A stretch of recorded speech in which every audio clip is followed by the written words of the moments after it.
I know who you are, but could you introduce yourself? Tell us where you're from. My name is Curbi, otherwise known as Toby. I am from England, a place called Essex in England.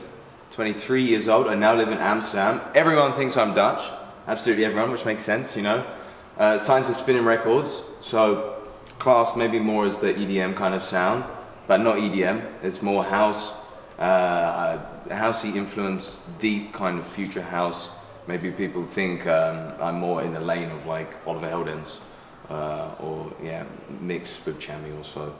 Yeah, I think you're really unique though. It's not just you wouldn't put things. me with those guys specifically, no. You fit with those guys, but the definition of your sound to me isn't the same. What would you say my sound is? I can never explain my sound. I can never explain my sound. I would say like, yeah, EDM meets like UK bass music kind of. Yeah, UK bass music. Because it's an EDM like sensibility, but you have a sort of underlying feel of like that like soul. Yeah. I don't know. I like it's hard that. to explain. That's good to hear though. Because you're from the UK. Yeah, so, you know. Yeah. UK and you live in Holland, so it's like UK meets Dutch.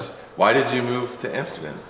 I just really liked it there. When I signed to Spinning Records, I was going there like every month, and chilling there, and then meeting all these Dutch DJs because the whole music industry, electronic music industry, is full with Dutch DJs. So I was just meeting with these guys and going there, and I really liked it, and it also felt like home in England. And I think over there it was like a good place to be surrounded by all that music, whereas in England I was at home in Essex, not really meeting with any DJs, and I was just like living at home and making music. So to go to Amsterdam was nice to start connecting with people also, you know. Yeah. So that I really enjoyed that. Totally, Now I'm very happy that I moved there. I really feel like connected now. It's your home now. Yeah. Wow. Yeah. The community makes a big difference. It does. It does. Man. Yeah. Like, how did you get into music? What made you want to start making music? So I started making music when I was 16, and I was really influenced by hardstyle a lot. I used to listen to actually a lot of acoustic stuff and rock stuff and indie stuff, which my dad introduced me to. But then I started listening to hardstyle, and this was like introduced me to the electronic music scene. And so, like I say, Darren Styles was like a big influence. He's like the guy from Essex, you know. Yeah, I used to make happy hardcore. It's insane, man. I know all about these guys. And hardstyle. But under which alias? AC Slater. AC Slater? Many years ago when you were a small child. I was about to say, I probably wasn't even alive. When you were as old as my baby. I probably wasn't even alive, yeah. I started the first American happy hardcore label owned by an American in 2001. Wow, 2001. So a vinyl label. I was like 4 years old, 5 years old or so. So I know what you're talking about. Wow, but isn't that crazy? I feel so old. I feel so young. You feel so young. That's good. But that's interesting, the hardstyle connection, which is also Dutch. Yeah. You know, for the most part. Yeah. It's like the Gabba stuff, right? Yeah. So you were into that music, the acoustic stuff. How did you get into like actually creating music? Well, so I used to play the drums, but I was always like, I remember going online and always searching for how to make music, or so. I don't know, it's very vague how to make music, but then I saw that you could download these softwares. So I downloaded Magic's Music Maker and got into, like seeing all these loops and stuff and sampling things. And then I found FL Studio, and it just kind of kicked off from there. I don't know, but it took a few years or so. I think actually in 2013 is when I discovered Magic's Music Maker and FL Studio, and then 2014 and 15, like the journey of what I was listening to with hardstyle and then like listening to a lot of house music. It was like a 2-year time span of like going through different genres, and then to realizing, okay, I want to make like this type of music, and then starting releasing music. Yeah. It's funny because now that you mention it, I could very much hear the hardstyle influence in your music. Yeah. It's hard. Yeah. Your music's hard. I mean, I just think my music is super loud also, you know? It's like quite... Yeah, how do you get your music so loud? I'm like, how did you do that? I don't know, bro. You have your volume platers, you know? Slam it. You just slam it up there. No. That's cool. So we've done a couple tracks together. Yeah. But I gotta say that like last night at Night Bass here in LA was the first time we've met in person. It was the first time. So first time. This guy's great. I love this guy. This guy's great. We made 2 songs together. Crave the Bassline that just came out, and then Navigator before that. But I don't even know how you work. I know how, I sent you, I think each time I sent you an idea, I think first, and then you would send something back. What's your process? Like, how do you? It's always different. Yeah, okay, that's good. But I don't know, I think I really found out because I've only been making music since 2014, whatever, sorry. So I'm still like kind of finding out how I work.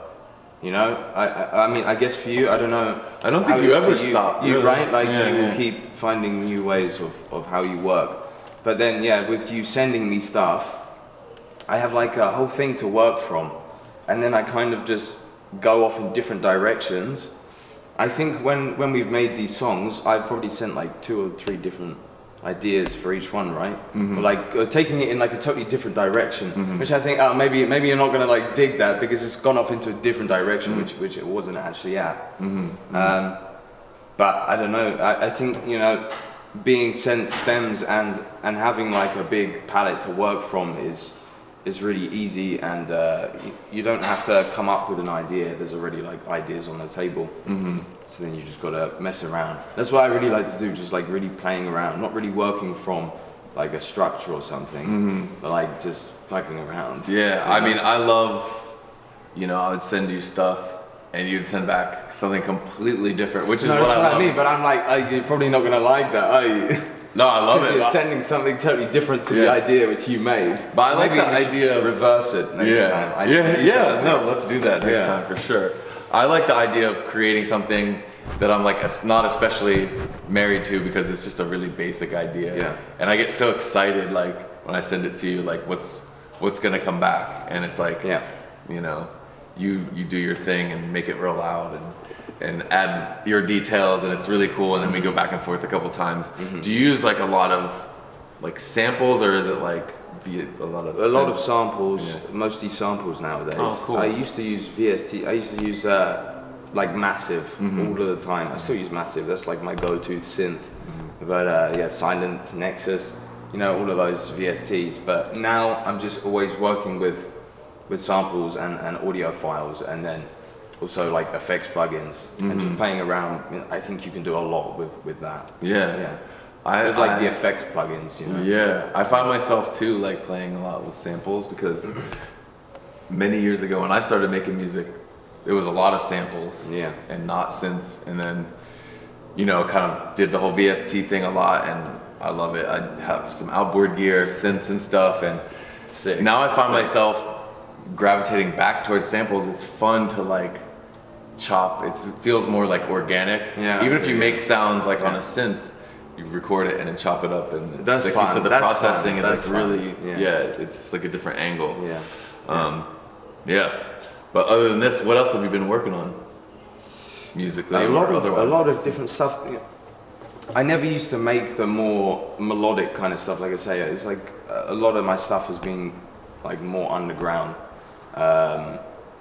But nowadays, I'm really working a lot on melodic stuff and combining, the hard way of, like the hard sound with my melodic sound. I really want to like find a balance between those two things, because I think that can be a cool combination. But I could never do it before. I was always trying to mess around and come up with something melodic, but it just sounded super cliche and not the direction that I wanted to go. But I think I've found like a nice groove now of balancing my melodic and harder club stuff, putting it together. I don't know if you've heard some of the new melodic stuff. I was gonna ask you, is there something out now, one of your songs that one of my captures what you're talking recent about? Ones, Losing Sleep, which came out on Tomorrowland Music. There's also Safe and Sound as well. There's quite a few. Actually, a lot of my stuff which I've been releasing now has been this type of this direction which I'm talking about. That's cool. What was like the 4-tracker one you put out like a couple months ago? On Tomorrowland. Is that it? Okay, that one's EP. really cool. Yeah. Safe and Sound was on there. That was a melodic one on there. There was a one called Echo, which was like it was like a crazy deep one. Also, fuck. I don't know if we can swear in this, by the way. Oh, swear away, my fuck.